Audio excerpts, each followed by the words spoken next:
जहाँ से हमारा ताल्लुक़ है वहाँ पर सिर्फ़ बातों से तो तनक़ीद नहीं होती। यानी लोग जो हैं वो और भी तरीक़े इस्तेमाल करते हैं तनक़ीद करने के। तो आपको इस राह में कोई मुश्किल पेश नहीं आई? ये बिल्कुल नॉर्मल बात है। कोई भी फ़िक्र, कोई भी नुक्ता नज़र, कोई भी मज़हब जब किसी भी सोसाइटी के अंदर खड़ा होता है, वो सही हो या गलत हो इससे क़तई नज़र, जब भी कोई भी नई बात सोसाइटी में पेश की जाती है तो उसकी मुखालफत लाज़िमन होती है। और ख़ास तौर पर अगर वो कोई ऐसी बात हो जिससे लोग मुतासर हो रहे हैं, जिससे लोगों के इल्म व अक़ल जो है वो एक तरह से मुतासर हो रहे हैं और लोग उसकी तरफ किसी न किसी पहलू से मुतवज्जे हो रहे हैं, तो वो लाज़मन एक तरह से उन लोगों के लिए ज़हमत का बाइस होती है जो लोग पहले से किसी नुक्ता नज़र के अंदर खड़े होते हैं, क्योंकि उनको इस बात का अंदेशा होता है कि अगर ये बात मकबूल हो गई तो उसका नतीजा ये निकलेगा कि जिस बात पर वो खड़े हैं, चूँकि वो उसके साथ वाबस्ता होते हैं, उसको ठीक समझ रहे होते हैं, तो जिस बात पर वो खड़े हैं वो बात असल में मिट जाएगी, वो ख़त्म हो जाएगी।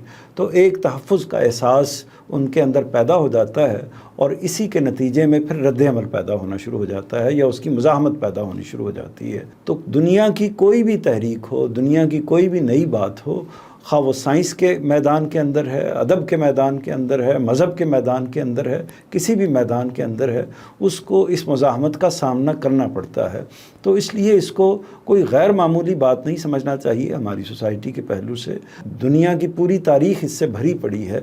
हमारा, आपका या आम उलमा का या आम लोगों का मामला तो कुजा, ख़ुद पैगंबरों के साथ इस तरह के मामलात आप जानते हैं कि हर पैगंबर के साथ इन्हीं चीज़ों का मामला हुआ है और उनको इन मुखालफतों को फ़ेस करना पड़ा है। तो मेरा एहसास ये है कि इसको बहुत खंदा पेशानी के साथ फ़ेस करना चाहिए। इसी की हमारे उस्ताज़ गिरामी ने तरबियत दी है और हमें इस बात पर हमेशा कायम रखने की उन्होंने कोशिश की है कि अगर कोई नाक़िद हमें उभारने की कोशिश भी करता है, अगर कोई नाक़िद हमें इस अमर पर उभारने की कोशिश भी करता है कि हम भी उसी की ज़ुबान को इख्तियार करें, तो उस्ताज़ की तरफ से इस पर कंडेमनेशन होती है, इस पर समझाया जाता है कि हमें ये लबो लहजा, ये तरीक़ा नहीं इख्तियार करना चाहिए।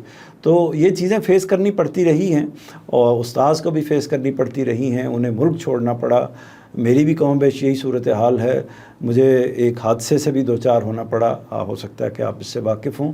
डॉक्टर फ़ारूक ख़ान साहब हैं और भी बेशुमार लोग हैं जिनको इस तरह की सूरत हाल से, थ्रेट से और धमकियों से और तनकीदों से और इस नौइयत की बाज़ चीज़ों से गुज़रना पड़ा है।